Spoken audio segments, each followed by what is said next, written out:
Una na ang pagbati sa ating mga kaibigan, kay Ma'am Rose at saka kay Sir Roy, para sa ika-24 na anniversary ng Gabay at Aksyon.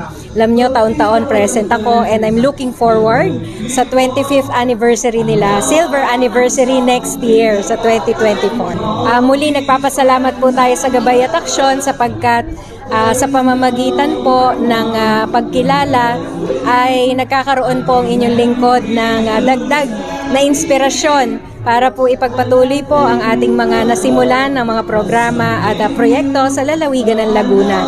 Kaya maraming salamat and happy anniversary, Gabay at Aksyon. Happy 24th anniversary na lagi kayong nandyan para tulungan ang mga nangangailangan at syempre kung mayroon mang kailangang ipakita sa madlang people, ika nga ay kayo naandyan para i-broadcast. Well, of course, in behalf of Mayor Vic Amante, kami po ay nagpapasalamat at kami po ay nagawaran sa kanilang award at excited po akong ihatid sa kanya. Wala po ngayon ang Mayor Vic dahil Singapore ang vertigo. Kaya alam niyo naman, ako po ang pinapupunta niya with matching singing sa mga engagement na napupuntahan ko. Once again po sa Gabay at Aksyon, happy 24th anniversary.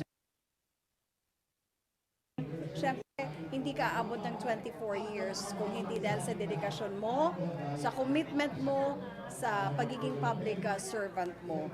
Kasi iba talaga pagka nasa puso mo yung pagtulong, yung pagserbisyo publiko, kaya nga gabay at aksyon. Di lang gabay, kundi aaksyonan mo talaga. So again, congratulations sa Queen of Gabay at Aksyon na si Rose Marisolangon at sa mga bumubuo nito. Salamat po sa inyong pag-imbita sa akin.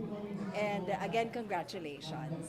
Alam niyo naman si Gabay, panay local government units tayo. At pinakikita natin kung ano yung mga nagawa ng ating mga lingkod bayan. At masaya tayo, kahit simple at payak lang ang ating programa, tumagal ng 24 na taon. So proud na kami. Yung iba nga dyan, galing sa sikat na station, pati stasyon, nagsasara. Kami naman dito, up to now, ang bait ng Panginoong Diyos sa amin. Because we continue airing, we continue in public service. Ang mahalaga po, mga kaibigan, sama-sama tayo. Again, kayo po ang aming kagabay at kaaksyon. Mabuhay tayong lahat. Mabuhay ang sambayan ng Pilipino.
Cheers!